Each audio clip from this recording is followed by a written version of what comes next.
Have you thought about my offer? He asked, the laughter still in his eyes. The answer remains the same, Silver said as a burn spread through her chest. I do not wish to go have ice cream with you. It's really good ice cream. Smile disappearing, Valentin suddenly shifted fully upright from his leaning position against the door jamb, the size and muscle of him dangerously apparent. You doing okay? Quite fine, Silver said, even as the burn morphed into a jagged spike. Something was wrong. She had to contact... Her brain shorted out. She was aware of her body beginning to spasm, her lungs gasping for air as her legs crumpled, but she couldn't get her telepathic muscles to work, couldn't contact her family or Caleb for an emergency teleport. Moving far faster than most people expected bear changelings to move, Valentin caught Silver's slender body before she'd done much more than sway on those ice-pick heels she liked to wear. He knew it wasn't the heels that were toppling her. Silver was never in any danger on those heels. The woman walked on them like he walked on his Bigfoot-sized feet, as described by one of his 3 older sisters. I've got you, Starlight, he said, scooping her up in his arms and walking into her apartment.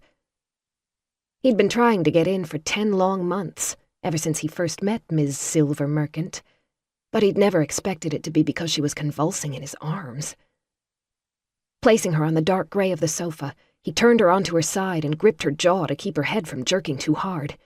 At least she was breathing, though the sound was ragged. With his other hand, he grabbed his phone, went to call Caleb Krychek. The viciously powerful telekinetic could get her to help far faster than any ambulance, but Silver's body was spasming too violently for him to both hold the phone and keep her from hurting herself.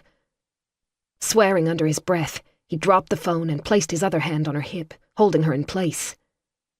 Not how I wanted to put my hands on you, Maya Solnishka. He kept talking so she'd know she wasn't alone, but his blood was chilling with every second that passed. It was going on too long.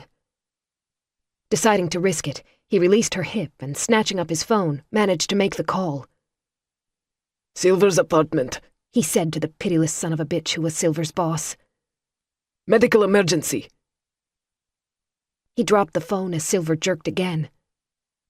Hold on, Starlight, he ordered in his most obnoxiously alpha voice, trying to keep her body from wrenching painfully at the same time. If Silver was going to respond to anything, it would be to the idea that he dared give her an order. You're tougher than this.